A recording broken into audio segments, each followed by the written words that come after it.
Welcome back to the Deep Dive. If you're joining us, congratulations. You have made it through the foundational layers of cloud networking. You've survived. We've talked about basic VPCs, subnet creation, simple routing. We are, I think it's safe to say, officially done with the fundamentals. We are. Today we're putting on the heavy-duty architect hats. We really are. We're going to be tackling the complex, expensive, and absolutely critical problems that differentiate a truly robust enterprise cloud environment from, a simple dev sandbox. That's absolutely right. Our listener is ready for the deep end. The mission today is, well, it's precise. We're extracting the core architectural wisdom and the technical solutions you need for systems that absolutely cannot fail. Cannot fail. Okay. That's the key. Yep. We're talking about achieving ultra-high availability, specifically that magic number, 99.99%. We're talking about managing complex hybrid connectivity. Including those terrifying IP address conflicts that always pop up during mergers.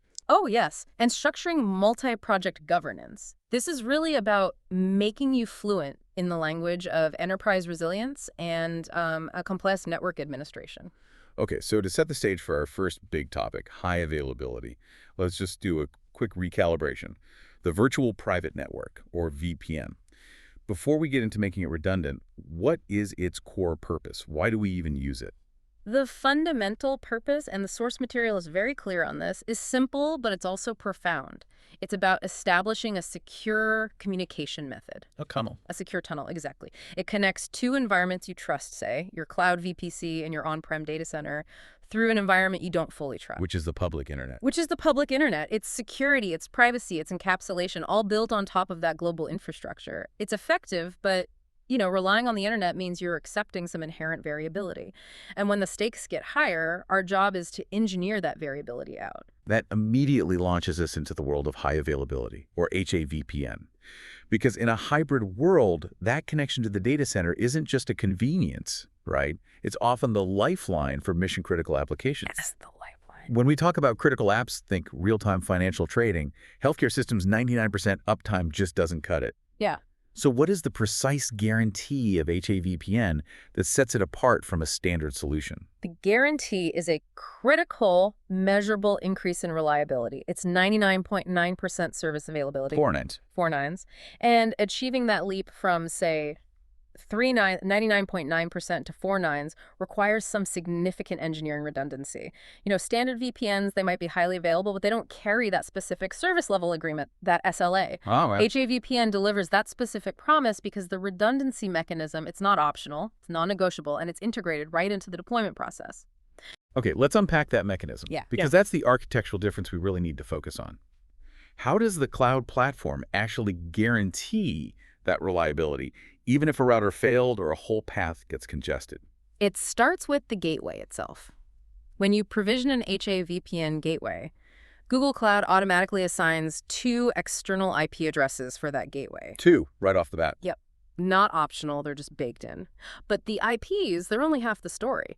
The absolute mandatory requirement for HAVPN tunnels is the use of dynamic routing. Okay. And that's via BGP, the Border Gateway Protocol. This is the intelligence layer. Tell us more about BGP here, because that sounds like the key piece of the puzzle that ensures that instantaneous failover. It really is. You can think of BGP as this constant network chatterbox between your cloud network and your peer network, which is your on-prem router. They're constantly exchanging information about which routes are available and which ones are healthy. So it's a constant health check, in a way. In a way, yes. Because the HAVPN uses 2 distinct tunnels and 2 separate IP addresses, often pointing to 2 different interfaces, or even 2 different physical devices on the cloud side. BGP ensures that both of those paths are active. Active. Exactly. So if BGP detects that a route through one tunnel becomes unreachable, or maybe just degraded, it immediately and automatically withdraws that route and redirects all the traffic over the redundant path, the one defined by the other tunnel and IP. So failover isn't something that has to be, detected and then initiated by a person? No, not at all. The network devices already know the alternate healthy route exists. It leads to near instantaneous rerouting. That is the core of the 99.99% reliability promise. If a firewall rule gets misconfigured or, a physical cable gets yanked on path A, the traffic just seamlessly moves to path B because the router was already told path B was there and ready to go. That's it. That level of automated dynamic resilience is essential. Let's look at the variety of topologies this HAVPN supports. It's not just for connecting a single corporate office, is it? No, not at all. The applicability is really wide-ranging, and it reflects the diverse hybrid and multi-cloud environments enterprises are in today. We see three primary site-to-site scenarios supported. Okay, what's the first one? First is the standard but crucial scenario. Connecting an HA VPN gateway to generic peer VPN devices located on premises. This is your core hybrid connectivity. Their bread and butter. Your bread and butter. Second, and this is really important, connecting an HA VPN gateway to an AWS virtual private gateway. Multi-cloud. A true multi-cloud deployment. This is vital for organizations running critical, highly available applications that literally span across competing cloud providers. And the third is strictly cloud-focused, Cool. connecting two HA VPN gateways to each other. This is for highly redundant cloud-to-cloud communication, maybe between VPCs owned by different subsidiaries or different divisions within the same company. I think those last two, the multi-cloud and the cloud-to-cloud use cases, really show how far beyond simple hybrid networking we've come. Okay, let's tackle a specific architectural challenge. Let's do it. We have a massive business-critical compute engine application. It's deployed across two geographically separate cloud regions, let's say region A and region B. And both of those deployments need constant redundant VPN communication back to the main corporate data center. Okay. So if the application in region A fails, the application in region B needs to instantly take over and maintain that data center link.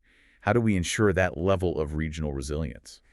This is a classic example of designing for disaster recovery, not just availability. The explicit solution, and it's required by the need for that regional redundancy, is to deploy a dedicated cloud VPN gateway in each region.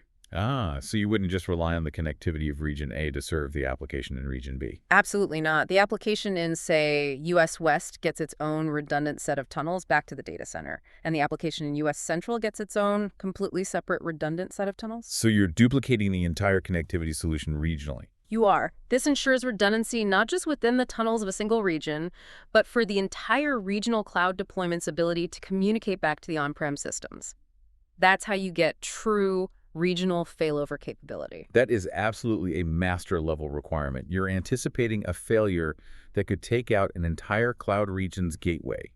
But while HA VPN solves for availability, it's still using the public internet. Right. And that means we are accepting inherent throughput limits and latency variability that, even though BGP manages it, are still dependent on the best path across the internet at any given moment. When do we hit the hard limit where VPN just can't cut it anymore? We pivot to what the sources call the dedicated connection challenge, and this is when the demands shift from just highly available to massive, guaranteed throughput and rock-solid, predictable latency. Okay, give us an example. Think about the most demanding scenario in the source material. A critical financial application, maybe running high-frequency trades. It requires a dedicated physical connection, the guaranteed 99.99% SLA, and crucially, bandwidth needs that exceed 50 GBps. 50 gigabits per second. Wow. The public internet simply cannot guarantee that level of throughput or maintain that ultra-low stable latency you need for synchronous operations. That's an enormous amount of traffic. Yeah. So that's where we introduce dedicated interconnect. Define this for us. What is it exactly? Dedicated interconnect is the absolute top-tier solution for those extreme requirements. It bypasses the internet entirely. Completely. It requires the organization to establish a physical connection, a dedicated circuit in a Google Cloud colocation facility. The physical capacity is modular. Each link provides 10 GBPs of dedicated capacity. So stack them. You stack them. You aggregate these links, 2 for 20 GBPs, 5 for 50 GBPs, to achieve whatever high bandwidth requirement you have. This is the explicit choice for workloads that are highly sensitive to network jitter. You mentioned latency sensitivity. That scenario involving MySQL replication is a perfect tangible example of that. Why does a standard VPN connection sometimes fail for something like database replication? Yeah, it's all about consistency and lag. MySQL replication is often incredibly sensitive to synchronization delays.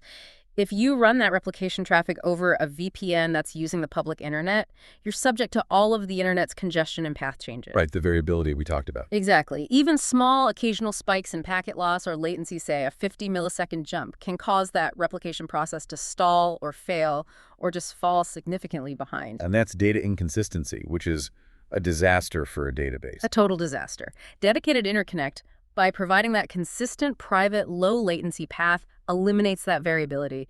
It ensures the replication stays healthy and the data stays consistent. The source specifically points out that if your requirements hit 20 GBPs or more, dedicated interconnect is mandatory. Okay, so if we need that ultimate 99.99% SLA, specifically for dedicated interconnect, we know a single link, a single cable isn't enough. What is the precise best practice for achieving that level of redundancy? This is where we have to start thinking about geographical separation and disaster mitigation. For dedicated interconnect, the 99.99% SLA is defined by physical redundancy and geographical isolation. So not just two cables. Not just two cables in the same building. The best practice is to set up dedicated interconnect with redundant connections in different metropolitan areas. Ah, okay. That's a big deal. It is.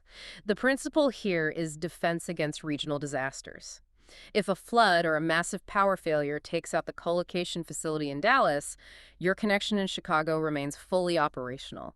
That's how you maximize reliability for the absolute most critical workloads. That distinction between local redundancy two cables and the same metro and geographically separate redundancy is the difference between surviving a router failure versus surviving a catastrophic weather event. Exactly. Now, dedicated interconnect is for the absolute highest performance, but there are other options for establishing private connections to the Google ecosystem.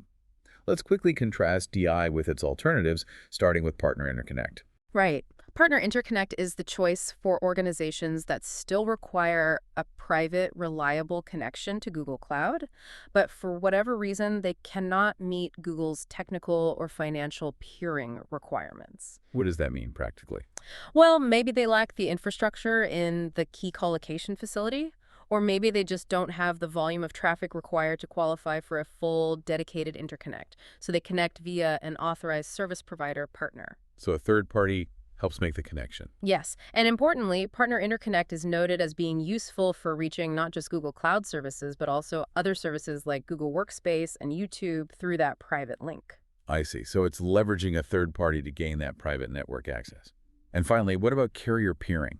Where does that fit in the spectrum of performance and guarantee? Carrier peering is generally used to reach all of Google's public services, so it offers really broad connectivity. However, and this is the absolutely critical distinction that has to drive the architectural decision, The SLA. the SLA.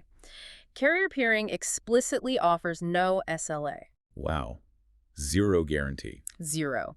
You are entirely dependent on the carrier's network performance and their own availability guarantees, which means you should absolutely avoid it for that mission-critical 99.99% guaranteed financial or healthcare application we were just talking about. It's just remarkable how many layers of sophisticated connectivity exist just to get from your data center to the cloud.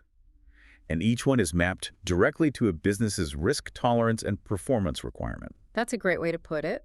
And speaking of the physical backbone that makes all this possible, the source materials highlight the massive global infrastructure that supports these services. Yeah, that global context really underscores the investment required here.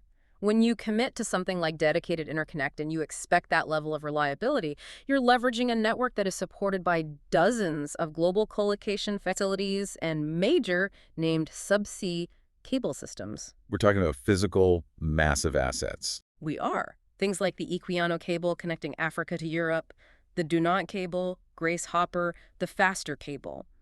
This infrastructure confirms the sheer scale and physical redundancy that's required to offer these dedicated, high-availability links that can span continents.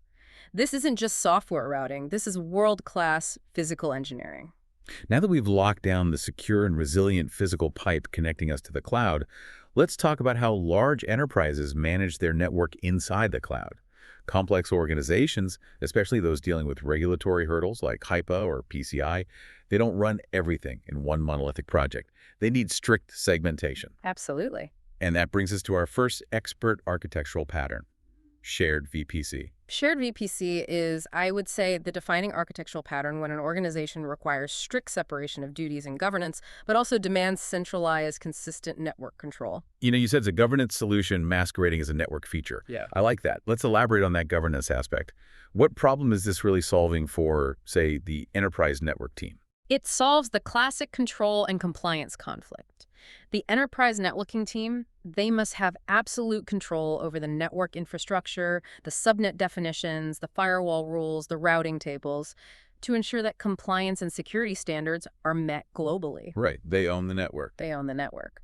But the development teams need administrative freedom to deploy, update, and manage their own applications, their VMs, their containers, within their own project boundaries. And those projects often contain sensitive application data.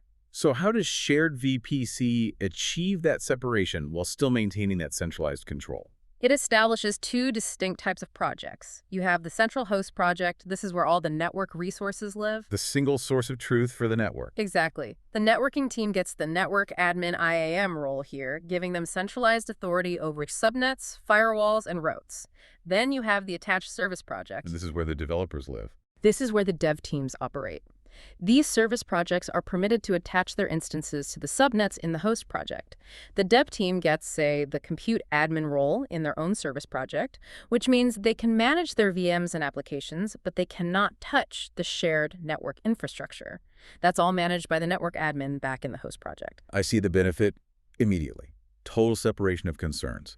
If a dev team accidentally deploys a misconfigured VM, they can't unintentionally break the corporate firewall or reroute traffic for the entire organization. Precisely. It ensures consistent network policy enforcement while decentralizing the application management. That's a crucial governance solution. But let's introduce a complexity. What if we have two completely separate, independent VPCs? Maybe one is a staging environment run by a QA team, and the other is a legacy production environment. And they just need to talk to each other without setting up that complex host service dependency. They just need fast internal IP connectivity. Right. That is the classic use case for VPC network peering. Peering enables direct, seamless, and high-speed communication between two VPCs. And those VPCs can even belong to completely different projects or different organizations or even separate companies that partner closely. And it's designed to be a low-cost, low-latency link between them. It is. It's a flat network link. Okay, so if peering is so fast and low latency, why wouldn't every organization just use peering instead of the more complex shared VPC model? What's the catch? The trade-off is management complexity. Specifically, it's about IP addressing. The critical, non-negotiable requirement for using VPC peering successfully is that the subnets in the two peered VPCs must not overlap in their IP ranges. Ah, there's the gotcha. That's the big one. If they overlap, say they both use 10.1.0.016, the peering connection fails because the network doesn't know which route to take. Shared VPC avoids this by centralizing the whole IP address scheme in the host project. Peering relies on decentralized network architects coordinating their IP space perfectly. So if you can guarantee that non-overlap, peering is the choice. If you can guarantee it, peering offers the lowest possible latency and no extra gateway costs compared to a VPN. It's ideal for connecting two non-overlapping environments via internal IPs, maximizing speed and throughput. That makes the shared VPC versus peering decision really clear. Shared VPC for governance and guaranteed non-overlap. Peering for decentralized speed where IP address coordination is guaranteed. Yeah. But the real world is messy. It is. So let's tackle the expert-level headache, the IP overlap crisis. This is the nightmare scenario that keeps network architects up at night. Imagine your company acquires another. Your first task is to integrate their existing cloud VPC environment into your company's existing data center network. A very common task. Very common. And you quickly discover that the acquired company's VPC is using RFC 1918 IP ranges, say 10.0.0.08, that overlap exactly with a critical existing data center IP block. Oh, no. Yeah. If you try to connect them directly via VPN or interconnect, you have an immediate and catastrophic routing conflict. Traffic for, say, 10.20 over 5 could go to either location. The network is completely confused. And the solution can't be re-IP everything, because that could take months of downtime and configuration management. So how do we solve this conflict without undertaking a massive, time-consuming IP readdressing effort on both sides? The architectural superpower here is Cloud NAT network address translation. The solution is to configure Cloud NAT to perform translation on the specific overlapping IP space within the newly acquired company's VPC. So you put the NAT gateway inside the acquired VPC. Exactly. And you combine this NAT with the Cloud VPN connection that leads back to your existing data center.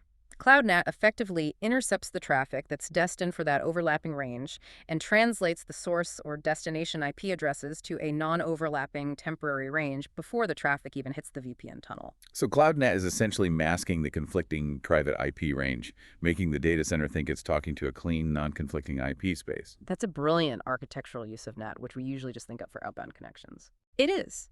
It resolves the routing conflicts and enables immediate functional connectivity, which allows the M&A integration to proceed without weeks or months of network disruption.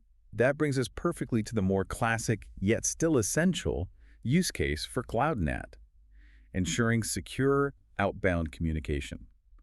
Why else would we recommend deploying Cloud NAT? Well, the most common and essential use case is security and patching. Modern security standards dictate that internal compute engine instances should often be deployed in a private subnet, which means they are provisioned with no external IP addresses. So they're isolated. Completely isolated from inbound threats. However, these servers still need to do essential tasks like downloading security updates, OS patches, or software packages from public repositories on the internet. Right, they have to be able to talk out but not be talked to. Precisely. And Cloud NAT is the Google recommended way to enable this egress-only functionality. The instances get the necessary updates using the NAT gateway's external IP, but since they still lack their own public IP, they remain completely unreachable and safe from the outside world. A perfect balance of isolation and operational necessity. Let's shift focus from IP addresses to securing traffic flows with firewalls. Specifically, moving beyond static IP addresses and looking at dynamic restriction using network tags. Why should large enterprises rely on tags instead of just static IPs or subnets? The moment you embrace modern cloud scaling, you have to stop relying on static IPs. It's just not sustainable. Why not? Because applications leverage autoscaling.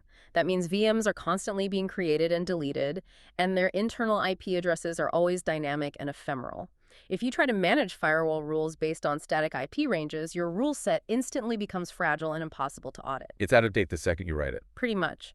The architectural solution is using firewall rules based on network tags that are attached directly to the compute instances. A web server gets the web server tag, a database gets the database tag. So the rule follows the function, not the address. Exactly. You then write a firewall rule that says something like, allow traffic on port 443 only from instances tagged load balancer to instances tagged web server. This rule scales dynamically with the application. The firewall policy is driven by the role, regardless of the constantly changing IP addresses. That transforms network security from a static checklist into a dynamic, fluid policy. Now let's talk rule precedence. Firewall rules are processed top-down based on priority, with lower numbers closer to zero winning. Right. Lower is higher priority. It's critical for enforcing security standards. Walk us through how we'd use priority to enforce a very specific egress rule, like allowing only Active Directory traffic out and blocking everything else. This is a great example of applying the default deny security philosophy. You want to ensure the system blocks all traffic by default, and then you just punch a very small specific hole for the allowed traffic. So how do we build that with priorities? Okay, so first, you create an egress rule with a high priority, let's say priority 100, and you explicitly set that rule to allow the desired Active Directory traffic to flow out to its required destination. This is your specific exception. The allow rule. Right. Then second, you create a general egress rule with a lower priority, a higher number, like priority 1000, and you explicitly set that to deny all traffic for all instances. Okay, so the allow rule is 100, the deny is 1000. Yes. And because the lower number, 100, takes precedence over the higher number, 1000, the necessary AD traffic gets through that exception rule first. Then everything else hits the deny all rule at 1000 and is stopped. If you swapped those priorities, you'd block the AD traffic too, because the deny rule at 100 would execute before the allow rule at 1000 ever got a look. That is so critical. Lower number wins. Get your most important exceptions defined with the lowest priority number. Before we move on, let's talk operational oversight. If a network admin is troubleshooting their firewall rule set, they go into the Firewall Insights page, but they see absolutely no log rows for the traffic they're investigating.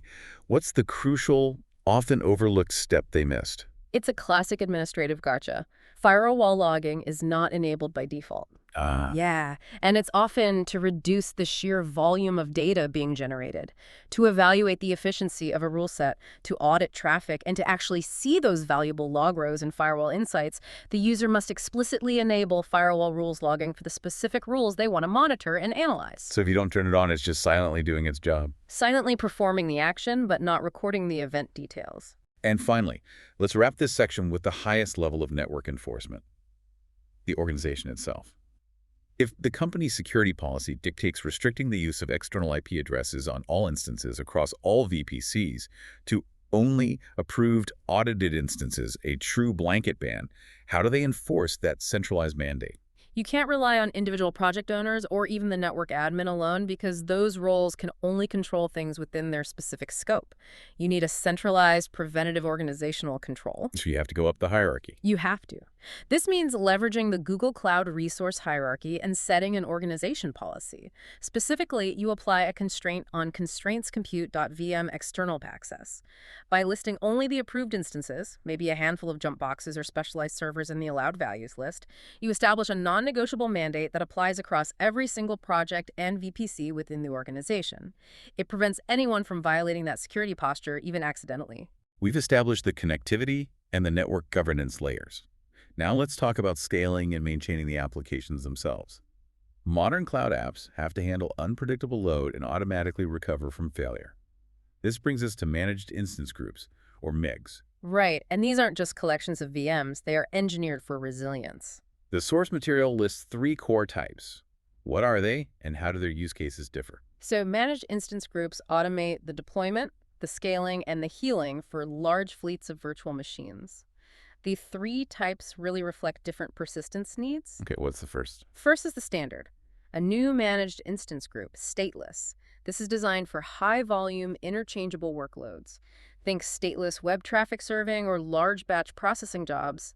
Instances can be destroyed and recreated at any time without any data loss. The cattle, not pets philosophy. Exactly. Second is the crucial type for complex systems, a new managed instance group, stateful. This is reserved for VMs that absolutely must retain persistent data or unique configurations. Things like primary databases, legacy applications, or maybe specific caching servers. The pets. The pets. And finally, there's the new unmanaged instance group. This is essentially just a grouping of VMs that are manually managed, but you place them together for the sole purpose of being load balanced. The distinction between stateless and stateful is the biggest architectural leap here. Why would you configure stateful IP addresses, and in what specific real-world scenarios is that necessary in an environment that's designed to be ephemeral? You configure stateful IP addresses, both internal and external, to achieve persistence.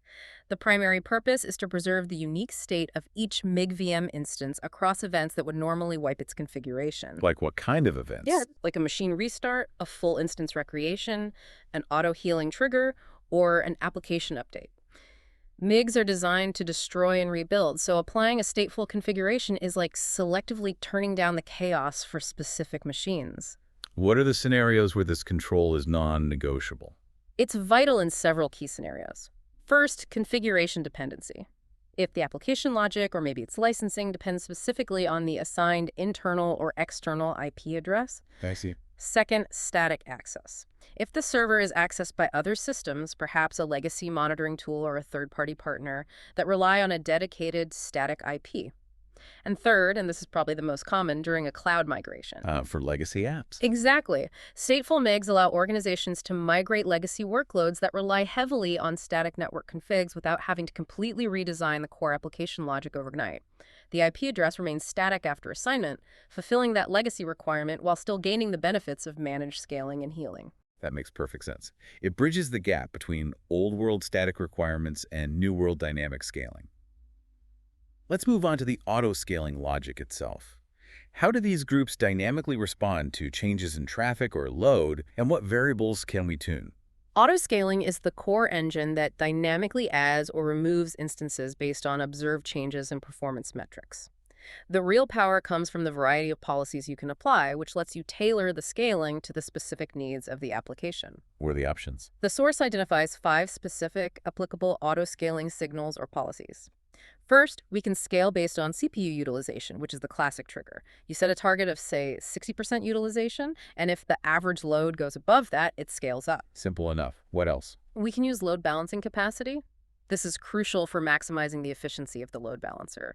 You can scale based on targeting a specific request per second, or RPS per instance, or a target utilization of the backend service itself. So more application aware. Much more. Third, we have monitoring metrics, which allows for completely customized triggers based on application logic, perhaps scaling when a specific database query latency exceeds a certain threshold. Very cool. Fourth, queue-based workload scaling. This is critical for asynchronous services like PubSub. If the message queue backlog gets too long, the system just scales up the workers to process it faster. And finally, schedule-based scaling for predictable traffic spikes. Like a big sale event. Right. Automatically scale up resources every Friday afternoon to prepare for weekend load, or scale down every night to save costs. That menu of options shows some really granular control over the scaling decision. Let's use the CPU utilization example to lock in a logic. Walk us through that illustrative graphic example from the source. Okay, let's visualize that scale event. Initially, you have two instances running, but they are stressed. Instance A is at 100 per CPU, and instance B is at 85%. So they're overloaded. They're overloaded. Your target CPU utilization policy is set for, say, 75%. Since the current average utilization is way above the target at 92.5%, the autoscaler determines it must add capacity. So it spins up a new machine? It provisions and starts a third instance. The load balancer immediately redistributes the traffic, and post-scale, the load is balanced effectively across the three instances, and now they are all running efficiently, maybe around 60 to 65% utilization. Which is well below the 75% target. Exactly. The system achieved efficiency and stability by automatically adjusting the size of the instance group. That's scale up. Now let's talk about the other half of resilience, auto-healing. Auto-scaling protects against overload, but auto-healing protects against a software or application failure. What is the core technical auto-healing trigger? Auto-healing is the final layer of defense. The trigger is very simple. The system will recreate a VM instance if the application running on that instance cannot be reached by its associated health check. So if the health check fails, the machine is considered sick. Exactly. The assumption is that if the health check fails consistently, the VM is sick or the application process has crashed. And rather than waiting for manual intervention, the fastest route to recovery is just a full VM replacement. To make that kind of life or death decision, recreating a potentially stateful machine, the health check criteria must be extremely fine-tuned to avoid false positives. Let's walk through the granular settings that define whether an application is truly deemed healthy or unhealthy. You're right. This has to be precise. A robust health check requires 5 key parameters to define the patience of the system. First, the method, the protocol, like TCP or HTTP, and the port, like 80, being checked. The basic. The basics. Then the critical timing parameters, the check interval, say 5 seconds, which defines how frequently the system attempts a connection, and the timeout also say 5 seconds, which defines how long the check waits for a response before it declares a single failure. Okay, so interval and timeout, what are the last two? Finally, the thresholds. The healthy threshold, which might be 2 consecutive successes, needed to switch a VM status from unhealthy back to healthy. And the critical unhealthy threshold, which might be 2 consecutive failures, needed to trigger that auto-healing event. The thresholds define how forgiving the system is. Yeah. Let's use the provided time sequence example to simulate a failure. Let's say we have a check interval of 5 seconds, a timeout of 5 seconds, and an unhealthy threshold of 2 consecutive failures. Walk us through it. Okay, let's track the sequence precisely. We start at T00 seconds, health check #1 starts. The instance is unresponsive. So the clock is ticking. Clock is ticking. After 5 seconds of elapsed time, at T5 seconds, the health check times out. This is recorded as failure #1. One strike. One strike. Immediately following that interval, at T5 seconds, health check #2 starts. The instance is still unresponsive. At T10 seconds, health check #2 fails. This is recorded as failure #2. And that's the threshold. That's the threshold. Since the unhealthy threshold was defined as 2 consecutive failures, at the moment that second failure is recorded, which is at T10 seconds, the unhealthy threshold is reached, and the auto-healing process is immediately triggered to recreate that VM instance. That shows that time is the critical, measurable component in resilience. If the application was only momentarily stuck for, say, 8 seconds, it would still have triggered the deletion. We'll definitely come back to the implications of that timing in our final thought. Moving on to global traffic management and load balancing. If MIGs are the engine of resilience, Then load balancers are the global traffic directors that ensure speed and availability across the world. Let's start with the most versatile, the Application Load Balancer, or ALB. The application load balancer is designed for layer 7 traffic, so HTTP or HTTPS. Its real strength is its versatility and its intelligence. It can sit globally in front of nearly any type of Google Cloud backend. Compute engine-managed instance groups, Google Kubernetes engine clusters, Cloud-run serverless functions, or even endpoints external to Google Cloud entirely. It provides a single point of entry for all your web applications. What are the core components we need to configure in the ALB's backend service to tell it where and how to direct traffic? The backend service is the core configuration unit. It's defined by several configurable components that dictate the behavior. Crucially, it includes the health check criteria we just discussed. It also has settings for session affinity. Sticky sessions. Right, if you need to ensure a user always returns to the same instance. There's the timeout setting, which is 30 seconds by default, the specific backends themselves, the instance groups or NEGs, the balancing mode, which can be based on achieving a target CPU utilization or a request per second or RPS goal. And finally, the capacity scaler, which helps define the percentage of traffic a particular backend group should receive. That structure allows for some really sophisticated traffic weighting. Now let's tackle the expert ALB use case, global path-based routing. Imagine an organization running a massive global e-commerce platform. They need a single IP address entry point, but they need to route traffic based on the URL path requested, and they require end-to-end in-transit encryption. This is where we really transition from simple load balancing to application intelligence. If the goal is routing traffic based on the requested URL path, say, directing any request, for example, .com video to a high-bandwidth video serving MIG, but sending example.com billing to the secure, lower-volume billing service, the precise architectural solution is to create an HTTPS load balancer combined with URL maps. Okay, why specifically an HTTPS load balancer, and what does the URL map do? Well, the HTTPS requirement satisfies the need for operations reliability and that mandatory end-to-end encryption. The URL map is the magic component that allows for the layer 7 routing decision. It actually inspects the URI, the path of the request, and then, based on rules you define, it routes the traffic to the appropriate backend service. So a single global IP address can serve dozens of distinct application backends intelligently. That's exactly right. URL maps are the ultimate traffic separation tool. Let's switch away from application layer traffic to look at networking solutions for very specific workloads, starting with low-latency gaming. If a studio is deploying a UDP-based gaming server that requires extremely low latency, needs to be regional, and, this is key, must preserve the client's original source IP address for things like user auth or anti-cheat, what's the right choice? Because the traffic is UDP, not HTTP, and the key requirement is preserving that client source IP and minimizing latency, we can't use a global application load balancer that proxies the connection. The solution has to operate at the network layers, L3, L4. So what is it? The appropriate choice is the external TCP UDP network load balancer pass-through. It's a non-proxying regional load balancer that just forwards the packet directly to the backend instances, which ensures the client's original IP address is preserved and latency is kept absolutely minimal. A clear distinction between application, the ALB, and network, the NLB layer solutions. Next, let's talk sophisticated microservices environments. If an organization is running a microservices architecture across multiple regions, and they need a fully managed control plane for their service mesh handling complex tasks like traffic splitting, health checking, and MTLS security, what service fits this extremely complex role? That level of orchestration points directly to Traffic Director. Traffic Director acts as that fully managed control plane.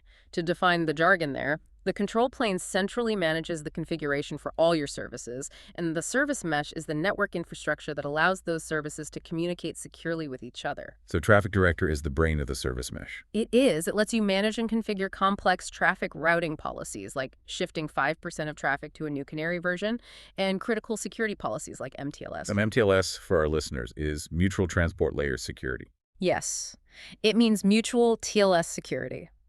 Both the client service and the server service have to verify each other's identity using certificates. This is absolutely critical for zero-trust environments that span multiple regions. Traffic Director manages all of that configuration centrally, which simplifies the operational burden immensely. That moves us outward, to the network edge, where security and optimization are paramount before traffic even hits our load balancer. Let's consider a highly visible, public-facing e-commerce site on GKE. It's experiencing a high volume of malicious traffic DDoS attempts, SQL injection attacks. They need a global edge security solution to block these attacks immediately. The required defense layer here is a web application firewall, a WF, deployed at the network edge.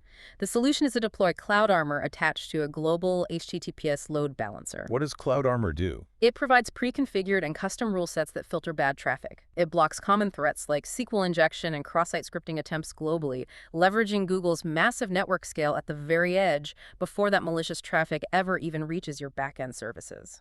And crucially, it requires no application code changes. 0. It's a pure networking and security configuration deployed globally. That's proactive defense. Now, on the optimization front, let's discuss Cloud CDN. If we want to improve the cache hit ratio for static content delivered via Cloud CDN, meaning more requests are served by the cache and fewer hit our costly backend servers, what's a specific recommended optimization we can make? This is a really nuanced detail that can have a significant impact on performance and cost. If a user requests an asset via HTTP and another user requests the exact same asset via HTTPS, the CDN typically stores 2 separate copies of it unless you intervene. So you're wasting cache space. You are. To maximize the cache hit ratio, the specific optimization recommended is to customize the cache keys to omit the protocol from the key. By doing this, you're telling the CDN to treat the HTTP and HTTPS requests for the same URL path as identical. One cached object satisfies both requests, which maximizes your efficiency. That's an excellent example of a subtle optimization detail that has a huge payoff at scale. Finally, regarding high-volume content storage, imagine a software company selling huge rendering packages, massive files to customers all over the world. They need to minimize download latency worldwide, no matter where the customer is. What's the recommended storage strategy? When global latency minimization for large files is the goal, you have to ensure the files are geographically proximate to the user. Storing them in a single regional bucket is completely insufficient. So what's the play? The recommended strategy is to save the files, and we truly moved beyond the basics. We demonstrated that complexity requires targeted expert solutions.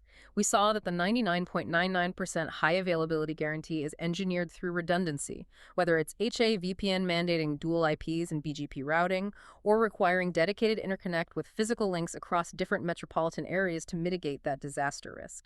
We also dissected the organizational structures required for complexity. We understood that Shared VPC is the governance standard for centralized control and separation of duties, while VPC Network Peering is the low-latency solution for distinct projects, provided there's zero IP overlap. And maybe the most satisfying solution was using Cloud NAT's translation power to solve that terrifying M&A IP overlap crisis. And finally, we detailed the dynamics of modern scaling.